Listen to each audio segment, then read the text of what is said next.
Chapter 2: How to attract to yourself the things you desire. The power within you, which enables you to form a thought picture, is the starting point of all there is. In its original state, it is the undifferentiated, formless substance of life. Your thought picture forms the mold into which this formless substance takes shape.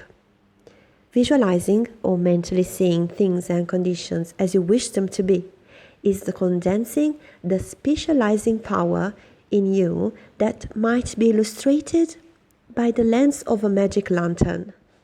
The magic lantern is one of the best symbols of this imagining faculty.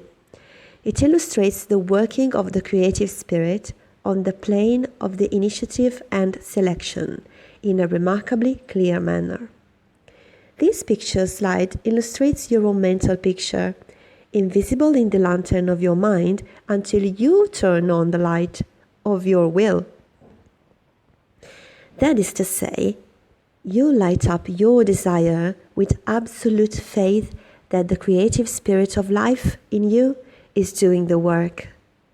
By the steady flow of the light of the will of the spirit, your desired picture is projected upon the screen of the physical world, an exact reproduction of the pictured slide in your mind. Visualizing without a will sufficiently steady to inhibit every thought and feeling contrary to your picture would be as useless as a magic lantern without the light. On the other hand, if your will is sufficiently developed to hold your picture in thought and feeling without any ifs, simply realizing that your thought is the great attracting power, then your mental picture is as certain to be projected upon the screen of your physical world as any picture slide put into the best magic lantern ever made.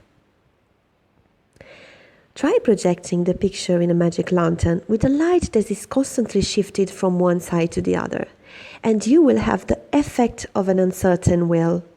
It is as necessary that you should always stand back of your picture with a strong, steady will, as it is to have a strong, steady light back of a picture slide. The joyous assurance with which you make your picture is the very powerful magnet of faith, and nothing can obliterate it. You are happier than you ever were, because you have learned to know where your source of supply is, and you rely upon its never-failing response to your given direction. When all said and done, happiness is the one thing which every human being wants, and the study of visualization enables you to get more out of life than you ever enjoyed before. Increasing possibilities keep opening out more and more before you. A businessman once told me that since practicing visualization and forming the habit of devoting a few minutes each day to think about his work and his desires, his business had more than doubled in 6 months.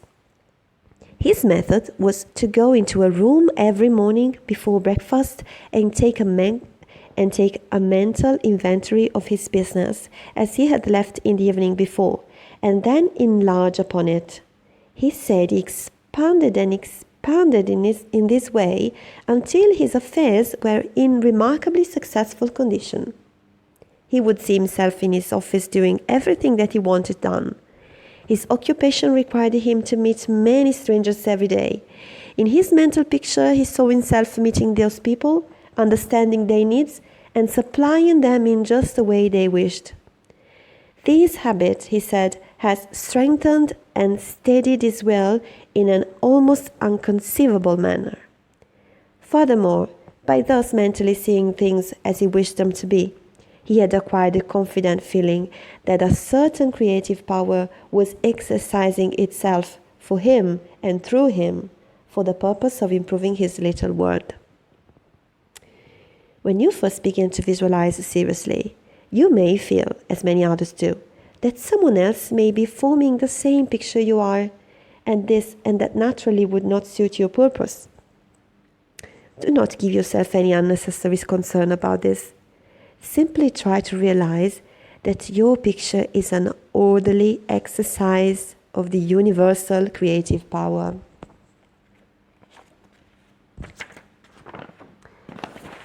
Then you may be sure that no one can work in opposition to you. The universal law of harmony prevents this. Endeavor to bear in mind that your mental picture is universal mind exercising its inherent powers of initiative and selection specifically. God, or universal mind, made man for the special purpose of differentiating himself through him. Everything that is came into existence in this same way, by this same law of self-differentiation, and for the same purpose. First, the idea, the mental picture of the prototype of the thing, which is the thing itself in its incipiency or plastic form. The great architect of the universe contemplated himself as manifesting through his polar opposite, matter, and the idea expanded and projected itself until we have a world and many worlds. Many people ask, but why should we have a physical world at all? The answer is because it is nature of originating substance to solidify under directivity rather than activity. Just as it is the nature of wax to harden when it becomes cold, or plaster of Paris to become firm and solid when exposed to the air. Your picture, in this same divine substance, in its fluent state, taking shape through the individualized center or divine operation, your mind, and there is no power to prevent this combination of spiritual substance from becoming physical form. It is the nature of spirit to contemplate its work, and idea is not complete until it has made for itself a vehicle. Nothing can prevent your picture from coming into concrete form, except the same power that gave it birth, yourself. Suppose you wish to have a more orderly room.